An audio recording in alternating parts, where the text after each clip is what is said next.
quelles sont les personnes qui sont exemptées de l'impôt sur le revenu? Je ne vais pas entrer dans le détail, je ne vais pas entrer dans les choses techniques, je vais juste vous lister les principales personnes. En vertu de la partie 1, section H de l'article 149, paragraphe 1 de la loi de l'impôt sur le revenu, les personnes exemptées de l'impôt sont les employés d'un pays étranger.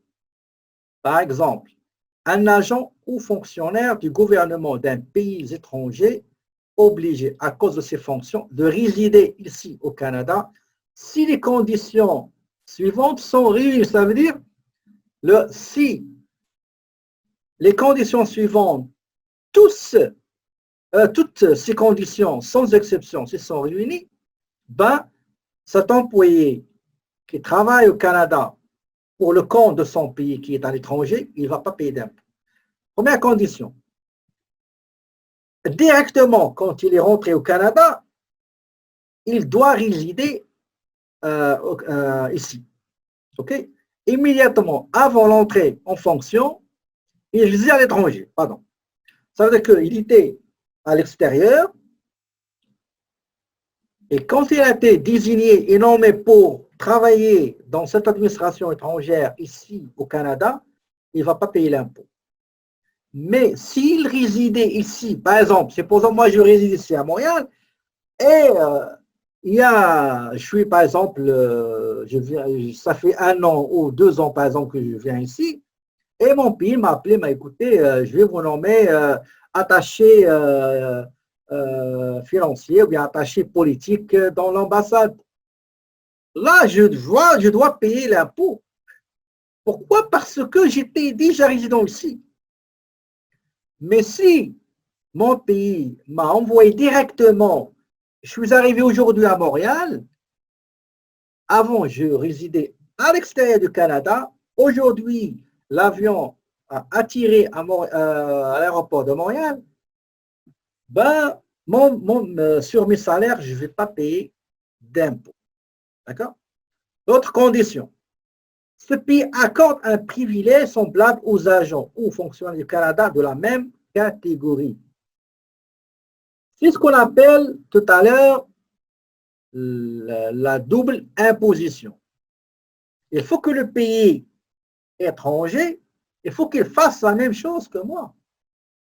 Et comment se référer à cette pratique-là? C'est à travers la formalisation et la finalisation et la concrétisation de ces conditions dans un écrit qu'on appelle l'accord international. C'est les ententes signées entre le Canada et ce pays étranger. Troisième condition, à aucun moment de cette période, il n'a exploité d'entreprise, ni n'a rempli au Canada les fonctions d'un chargé ou d'un emploi autre que le poste qu'il occupait pour le compte de ce gouvernement. C'est tout à fait normal.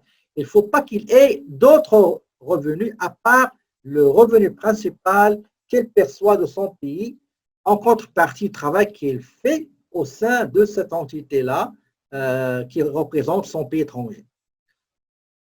L'autre condition aussi, il ne faut pas qu'il soit un citoyen canadien pendant cette période de représentation. C'est par exemple, moi, par exemple, ça fait depuis 2001, je suis ici, c'est mon pays va me dire, écoutez, M. Brahim, je vais vous désigner comme le bras droit du consul ici à Montréal. Mon salaire ne sera pas exempté de retenue. Pourquoi? Parce que je suis citoyen canadien. Mais si je vis ici pendant, je ne sais pas moi, 40 ans, et je suis ni citoyen canadien, ni résident permanent, ben à ce moment-là, si les conditions, les autres, bien sûr, les 3 autres sont remplies, ben la 4e, s'il est rempli, donc je ne paie pas d'impôt sur mon revenu. Autre catégorie. En vertu de la partie 1, section H, article 149.1 de la loi de l'impôt sur le revenu, les personnes exemptées de l'impôt sont. Il y a les membres de la famille et serviteurs des employés d'un pays étranger. Un membre de la famille d'une personne visé à l'alinéa A qui réside avec cette personne ou un serviteur employé par une personne visée à cet alinéa si les conditions suivantes sont réunies, bien sûr. Donc, les conditions, il faut que toutes les conditions soient remplies, soient réunies. La première, le pays dont la personne visée à l'alinéa A est un agent ou fonctionnaire accorde un privilège semblable au membre de la famille d'un agent ou fonctionnaire du Canada de la même catégorie qui réside avec lui et aux serviteurs employés par lui. Dans la section A, ici, on a parlé de la condition 2. Ben, il faut qu'il s'applique aussi dans la partie 2. Ça veut dire, si le pays étranger qui a envoyé un fonctionnaire ici travailler dans une entité diplomatique, il est venu ici avec sa famille, les serviteurs et les employés. Si ce pays-là, il prélève de l'impôt sur un fonctionnaire canadien qui réside dans ce pays étranger avec sa famille, serviteurs, etc., ben, je vais faire la même chose. Je vais moi aussi prélever. S'il ne prélève pas, moi je ne prélève pas. S'il prélève, moi je prélève. Et tout ça s'arrange avec ce qu'on appelle les ententes internationales, ou bien les accords fiscaux internationaux.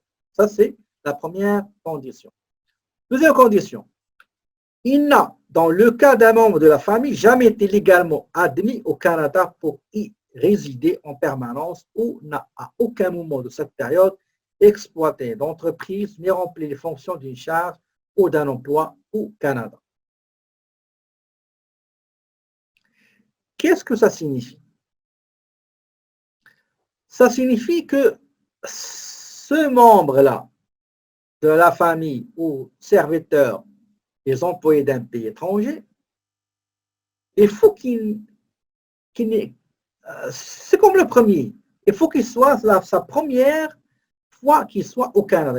Il faut qu'il soit, au moment que les membres de la famille de fonctionnaires et les serviteurs des employés, il faut qu'ils soient eux-mêmes aussi étrangers avant qu'ils viennent ici au Canada. OK? Vous n'allez pas me dire que, par exemple, supposons moi je suis une personne qui vient de l'extérieur, envoyée par un pays étranger pour occuper une fonction au Canada. C'est la première fois que je viens vivre au Canada. C'est bon. Mon salaire ne sera pas touché par les prélèvements suite à une entente. Mais, nonobstant, toutefois, supposons j'avais mes enfants ici, avant que je vienne ici, non. Cette condition-là, ils disent que non, il ne faut pas qu'ils soient déjà des résidents ici, soit temporaires, soit permanents. Comme vous savez, il y a deux types de résidences sur le plan, selon une autre loi, la loi sur l'immigration et la protection des réfugiés. Il y a deux types de résidents. Il y a la résidence temporaire, on trouve les travailleurs étrangers, on trouve les étudiants étrangers, et on trouve les visiteurs étrangers. Il vient pour visiter quelqu'un, pour une conférence, pour une visite exploratoire, tourisme, etc. Les résidents permanents, c'est les gens qui viennent dans la catégorie de l'immigration économique, pas qu'ils soient des gens d'affaires, qu'ils soient les programmes de travailleurs qualifiés de Québec, qu'ils soient le programme de travail qualifié l'entrée express, travailleurs de métiers spécialisés l'entrée express, qu'ils soient le programme qu'on appelle le programme des candidats des provinces, etc. Ça, c'est résidence permanente et résidence temporaire. Même chose ici pour la résidence, il ne faut pas que ces membres-là soient déjà des résidents habités déjà avant l'avènement de la personne auquel ils sont liés, ben, il ne faut pas qu'ils soient déjà ici établis au Canada.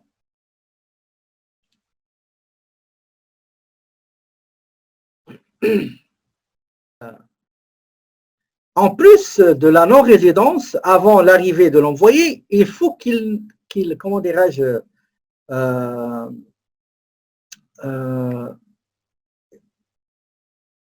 il n'avait pas d'entreprise à exploiter.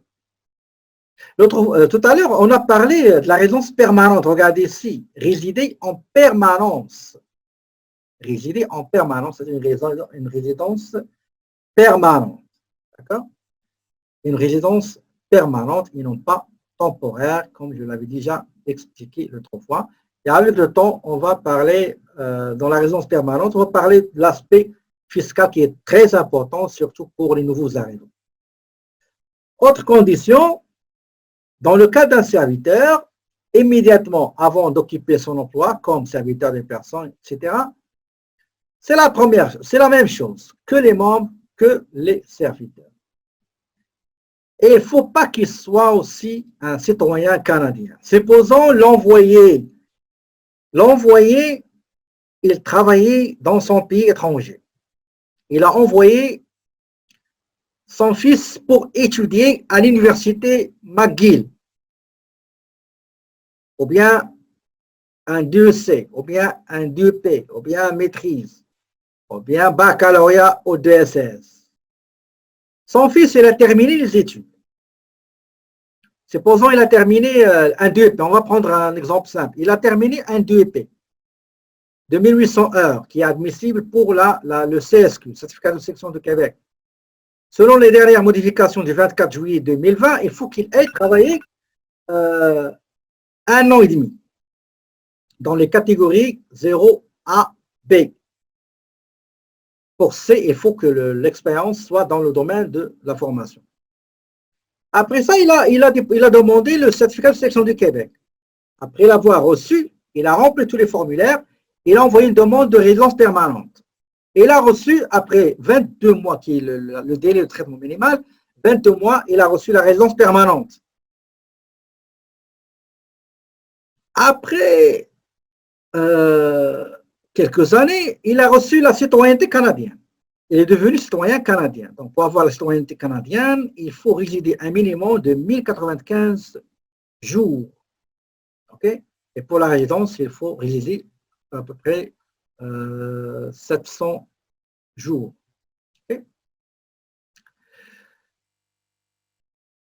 Son père, il est devenu un envoyé spécial pour son pays ici au Canada. Moi, je suis son fils. Mon père, il n'avait jamais été ici au Canada. Donc sur le revenu qu'il va gagner, ben, il ne va pas payer d'impôts. On vit sur le même toit. Moi, quand je travaille, je dois payer les impôts. Pourquoi? Parce que je suis Canadien. Regardez, la dernière condition. Il faut qu'on ne soit pas des citoyens canadiens pendant la période dans laquelle l'envoyé spécial va travailler. D'accord? On va continuer.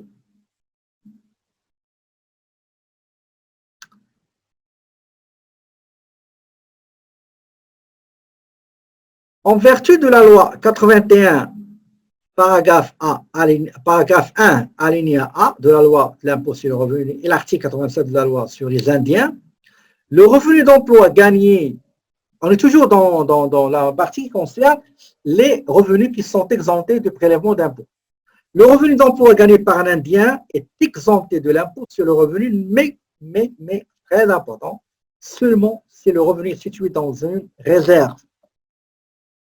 Vous savez que partout au Canada, il y a presque 4000 réserves pour les Indiens. Si, par exemple, moi, je suis Indien, je vis dans une réserve et je travaille dans un dépanneur. J'ai gagné un revenu, je ne paie pas d'impôt. Donc, c'est un privilège qu'on donne aux Indiens. Okay? Donc, ils font partie des autochtones, Premières Nations. Comme vous le savez, il y a les autochtones, il y a les Inuits, il y a les Métis. Donc, c'est ça. Si un Indien travaille au sein d'une réserve, il ne paie pas d'impôt. Si le revenu d'emploi est exempté d'impôt, il ne sera pas déclaré lorsque l'Indien remplit sa déclaration de revenus des particuliers. Je répète. Si le revenu d'emploi est exempté d'impôt, il ne sera pas déclaré lorsque l'Indien remplit sa déclaration de revenus des particuliers. Supposons Supposons il a d'autres revenus. Il a par exemple un revenu de placement. Ben, il doit le déclarer. Un revenu de placement, il a de l'argent déposé dans un fonds de placement qui a généré des intérêts. Ces intérêts-là, ben, il faut les déclarer parce que ce n'est pas gagné à l'intérieur de la réserve. OK? Quand il va remplir TP1, taxe provinciale du Québec, et le T1, la déclaration fédérale, ben, il va pas indiquer, il ne va pas mentionner le revenu qu'il a gagné dans la réserve, mais il va déclarer, par exemple, le revenu financier. OK? S'il participe s'il est actionnaire dans une entreprise, il a reçu des dividendes, ben, il va les déclarer. D'accord?